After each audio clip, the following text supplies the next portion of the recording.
हाय दोस्तों, कैसे हैं। आशा करते हैं आप स्वस्थ होंगे, मस्त होंगे।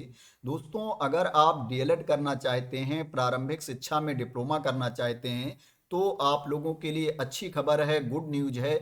बिहार में डीएलएड में एडमिशन के लिए, डिप्लोमा इन एलिमेंट्री एजुकेशन में एडमिशन के लिए नोटिफिकेशन जारी कर दिया गया है। अगर आप बिहार से डीएलएड करना चाहते हैं तो आप अप्लाई कर सकते हैं। मैं इस वीडियो में आप लोगों को इस नोटिफिकेशन के बारे में कंप्लीट इंफॉर्मेशन देने वाला हूं कि आपके पास क्वालिफिकेशन क्या होना चाहिए, आपकी एज कितनी होनी चाहिए, इसमें एप्लीकेशन के लास्ट डेट क्या है, इसमें एग्जाम कैसे होगा, इसमें आपको फीस कितनी पे करनी पड़ेगी। मैं कंप्लीट इंफॉर्मेशन देने वाला हूं इस नोटिफिकेशन में। इसलिए इस वीडियो को स्टार्टिंग से लेकर के लास्ट तक जरूर देखना, जिससे आपको इस नोटिफिकेशन के बारे में कंप्लीट इंफॉर्मेशन मिल सके और अगर आप डीएलएड करना चाहते हैं तो आप आसानी से अप्लाई कर सकें और क्या है, आप प्रारंभिक शिक्षा में डिप्लोमा करने का अवसर पा सकें। दोस्तों, ये डीएलएड जरूरी क्यों होता है। दोस्तों, डीएलएड जरूरी इसलिए होता है जब आप कक्षा 1 से लेकर के 8 तक की क्लास के टीचर बनना चाहते हैं, वैकेंसी निकलती है, वहां पर अप्लाई करते हैं, तो वहां पर क्या है, आपके पास जो क्वालिफिकेशन होता है उसके साथ साथ एजुकेशन में डिप्लोमा भी मांगा जाता है। वहां पर आपके पास डीएड होना चाहिए या डीएलएड होना चाहिए या बीएलएड होना चाहिए, ये क्वालिफिकेशन आपसे मांगा जाता है। अगर आपके पास ये क्वालिफिकेशन नहीं है तो आप उसमें अप्लाई नहीं कर सकते हैं, आप वहां पर शिक्षक नहीं बन सकते हैं। इसलिए आपके पास प्रारंभिक शिक्षा में डिप्लोमा होना चाहिए। दोस्तों, ये जो नोटिफिकेशन जारी किया गया है, ये 2 साल वाला कोर्स है। जो 2 साल का डीएलएड होता है, diploma in elementary education 2 year वाला होता है, उसमें एडमिशन के लिए ये नोटिफिकेशन जारी किया गया है। अब दोस्तों, बात करें कि इसमें आपके पास क्वालिफिकेशन क्या होना चाहिए, इसमें कौन कौन से अभ्यर्थी अप्लाई कर सकते हैं। अगर आपके पास 12वीं की डिग्री है, आप 12th पास हैं और उसमें 50% मार्क्स हैं आपके, तो आप इसमें अप्लाई कर सकते हैं। इसमें अप्लाई करने के लिए आपके पास 12वीं की डिग्री होनी चाहिए और उसमें 50% अंक होने चाहिए। जो छूट की क्राइटेरिया के अंतर्गत आते हैं, नामांकन है तो सभी आरक्षित कोट निःशक्त उम्मीदवारों के लिए अहर्ता अंकों में 5% की छूट होगी, उनको 5% की छूट दी जाएगी। 50% अंकों के साथ मौलवी की परीक्षा पास करने वाले उर्दू अभ्यर्थी डीएलएड पाठ्यक्रम में नामांकन के पात्र होंगे। डीएलएड पाठ्यक्रम में नामांकन हेतु तो आयोजित होने वाली परीक्षा में सम्मिलित होने के लिए वैसे अभ्यर्थी भी आवेदन जमा कर सकेंगे जो वर्ष 2025 की उच्च माध्यमिक अथवा उसके समकक्ष की वार्षिक परीक्षा 2025 में सम्मिलित होंगे। क्या है, इसमें जो अभ्यर्थी एग्जाम देने जा रहे हैं 2025 में, वो भी इसमें अप्लाई कर सकते हैं। लेकिन क्या है, सिलेक्शन इसमें उन्हीं का होगा जो क्या है, पास होंगे। उसमें 50% उनके अंक होंगे जो अनारक्षित कैटेगरी के हैं और जो आरक्षित कैटेगरी के हैं उनके 45% अंक होंगे, उन्हीं का इसमें सिलेक्शन होगा। तो आशा करते हैं कि आपको क्लियरिटी मिल गई होगी। आपके पास 12वीं का क्वालिफिकेशन होना चाहिए, उसमें 50% अंक होने चाहिए। अगर क्या है, आप रिजर्व कैटेगरी में आते हो तो आपको 5% की छूट मिलेगी, आप इसमें अप्लाई कर सकते हैं। इसमें अप्लाई करने के लिए जो आपकी एज होनी चाहिए, मिनिमम 17 ईयर्स होनी चाहिए, न्यूनतम 17 वर्ष आपकी एज होनी चाहिए। इसमें अप्लाई करने के लिए 1 जनवरी 2025 को आपकी एज की गणना की जाएगी। अगर 1 जनवरी 2025 को आपकी एज 17 साल है तो आप इसमें अप्लाई कर सकते हैं। अब बात करें कि इसमें एडमिशन का प्रोसेस क्या है, चयन की प्रक्रिया क्या है, आपका इसमें चयन कैसे होगा। तो इसमें आपको एग्जाम देना होगा, संयुक्त प्रवेश परीक्षा होगी। उसमें अभ्यर्थियों को जो अंक मिलेंगे, मार्क्स मिलेंगे, उसी के बेस पर मेरिट बनेगी और अभ्यर्थियों का सिलेक्शन होगा। अगर क्या है, आप सरकारी कॉलेज प्राप्त करना चाहते हो, सरकारी स्कूल में एडमिशन चाहते हो, तो आपको ज़्यादा से ज़्यादा अंक लाने पड़ेंगे, क्योंकि सरकारी स्कूल ज़्यादा है नहीं। अगर आपके अंक कम होंगे तो आपको प्राइवेट स्कूल मिलेगा और प्राइवेट स्कूल में फीस ज़्यादा पड़ती है। अब बात करें कि कितने क्वेश्चन पूछे जाएंगे, कितने अंक आपको मिलेंगे, जो एग्जाम का पैटर्न है वो क्या है। तो इसमें आपसे 120 प्रश्न पूछे जाएंगे, 120 प्रश्न पूछे जाएंगे, जिसके लिए आपको 120 अंक मिलेंगे। जो प्रवेश परीक्षा की अवधि होगी वो 150 मिनट की होगी, 2.5 घंटे का आपका पेपर होगा।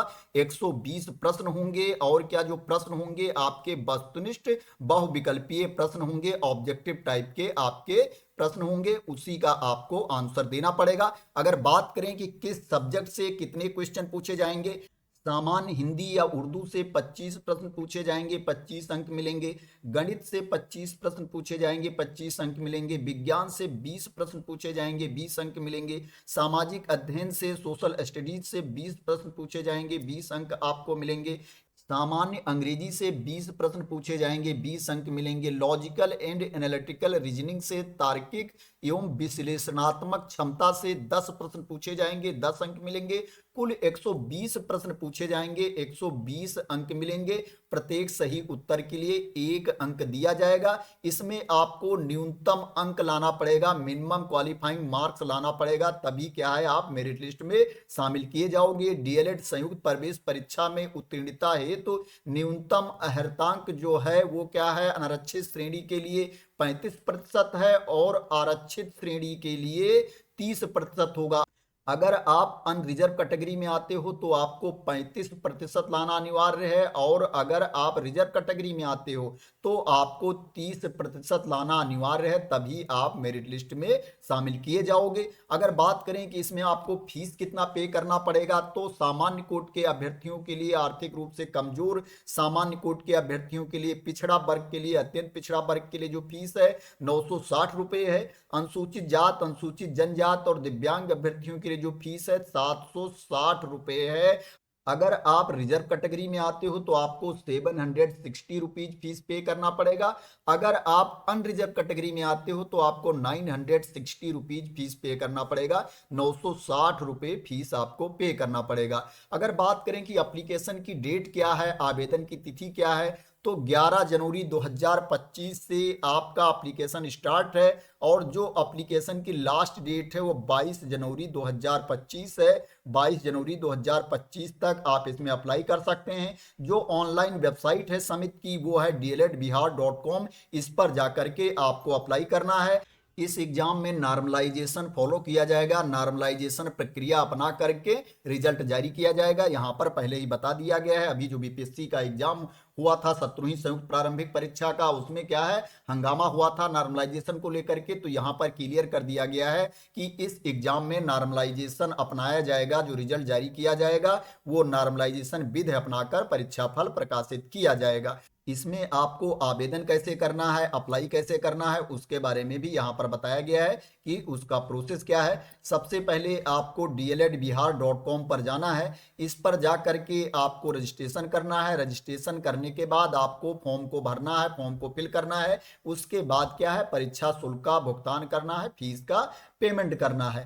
3 स्टेप में आपको एप्लीकेशन कंप्लीट करना है। कौन कौन से डॉक्यूमेंट लगेंगे, प्रमाण पत्र लगेंगे, उसके बारे में भी यहाँ पर इंफॉर्मेशन दी गई है कि 10वीं का आपका प्रमाण पत्र लगेगा एवं अंक पत्र लगेगा। इंटर का प्रमाण पत्र एवं अंक पत्र लगेगा। अनुसूचित जात, अनुसूचित जनजात के उम्मीदवारों के लिए सक्षम प्राधिकार द्वारा निर्गत जात प्रमाण पत्र लगेगा।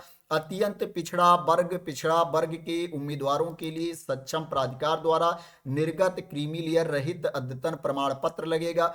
आरक्षण का दावा करने वाली विवाहित महिलाओं के लिए जाति अद्यतन क्रीमी लेयर रहित प्रमाण पत्र उनके पिता के नाम एवं पता से निर्गत होना चाहिए, ना कि उनके पति के नाम से। यहाँ पर क्लियर कर दिया गया है कि जिससे कोई कंफ्यूजन ना रहे। जो आरक्षण का दावा करती हैं विवाहित महिलाएं, तो उनका जो प्रमाण पत्र बना होना चाहिए वो पिता के नाम एवं पता से निर्गत होना चाहिए, ना कि उनके पति के नाम से। तो इसका आपको ध्यान रखना है। आर्थिक रूप से पिछड़ा सामान्य कोटि के अभ्यर्थी ईडब्ल्यूएस का दावा करने वाले अभ्यर्थियों के लिए सक्षम प्राधिकार द्वारा निर्गत प्रमाण पत्र। दिव्यांगता का दावा करने की स्थिति में सक्षम प्राधिकार द्वारा निर्गत प्रमाण पत्र। बिहार राज्य के अभ्यर्थियों के लिए निवास प्रमाण पत्र, रेजिडेंशियल सर्टिफिकेट।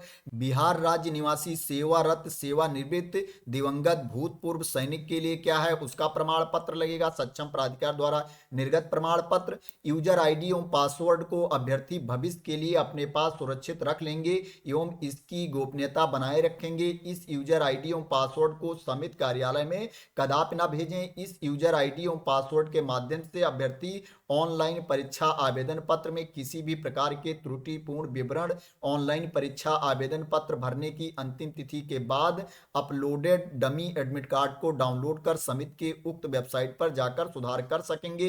तो जो आपका आईडी पासवर्ड होगा उसको क्या है आप अपने पास संभाल के रखना, उसकी बाद में जरूरत पड़ेगी। ऑनलाइन रजिस्ट्रेशन करने के लिए, अप्लाई करने के लिए आपके पास एक एक्टिव ईमेल आईडी और मोबाइल नंबर होना चाहिए। इसमें यह भी बताया गया है कि आपका फोटो कैसे होना चाहिए, आपको फोटो और हस्ताक्षर कैसे अपलोड करने हैं। अभ्यर्थी के फोटोग्राफ का स्कैन किए हुए साइज 20 KB से 100 KB तक एवं आयाम 4x5 सेंटीमीटर इंटू 3.5 सेंटीमीटर होना चाहिए एवं हस्ताक्षर का स्कैन किया हुआ साइज 10 KB से लेकर के 50 KB तक होना चाहिए। रंगीन फोटोग्राफ हाल का होना चाहिए एवं बैकग्राउंड सफेद अथवा हल्का रंग का होना चाहिए एवं कैमरे के सामने का खींचा हुआ होना चाहिए तथा अभ्यर्थी की आंखें एवं चेहरा स्पष्ट रूप से दिखना चाहिए। फोटो खिंचवाने के समय टोपी, कोई कपड़ा अथवा काला चश्मा स्वीकार नहीं है।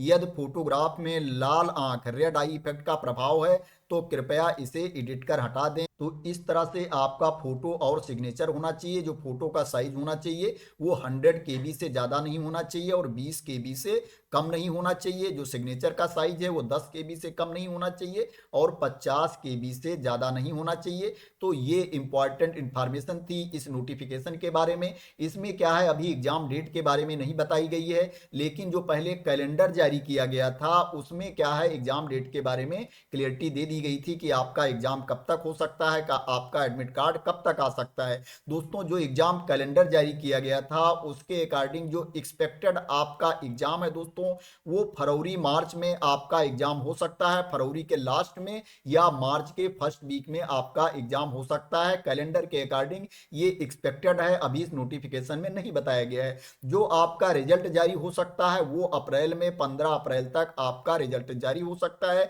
और जो आपका एडमिट कार्ड जारी हो सकता है वो मिड फेब में आपका एडमिट कार्ड जारी हो सकता है। जो एक्सपेक्टेड डेट बताई गई है कैलेंडर में वो 17 फरवरी बताई गई है, उसके आसपास आपका एडमिट कार्ड भी जारी हो सकता है। अब बात करें कि इसमें आपको फीस कितनी पे करनी पड़ सकती है, तो अगर क्या है आपका गवर्नमेंट कॉलेज में एडमिशन होता है, सरकारी कॉलेज में एडमिशन होता है तो 2 साल में जो आपको पेमेंट करना पड़ सकता है वो लगभग 30,000 रुपए तक आपको पेमेंट करनी पड़ सकती है। 25,000 से लेकर के 30,000 रुपए तक आपका लग सकता है। अगर क्या है आपको प्राइवेट कॉलेज मिलता है तो आपका जो खर्च हो सकता है 80,000 से लेकर के 1,20,000 रुपए तक आपका खर्चा आ सकता है प्राइवेट कॉलेज में। ये क्या है रिटर्न में जो इंफॉर्मेशन दी गई है उसके बारे में है। और दोस्तों कई बार क्या होता है स्कूल आपसे एक्स्ट्रा भी चार्ज कर लेते हैं कोई प्रोग्राम के नाम पे या किसी दूसरे फंक्शन के नाम पे, किसी एक्टिविटीज के नाम पे, तो वो अलग हो जाता है। लेकिन जो रिटर्न में इंफॉर्मेशन दी गई है उसके अकॉर्डिंग आपकी इतनी फीस लग सकती है।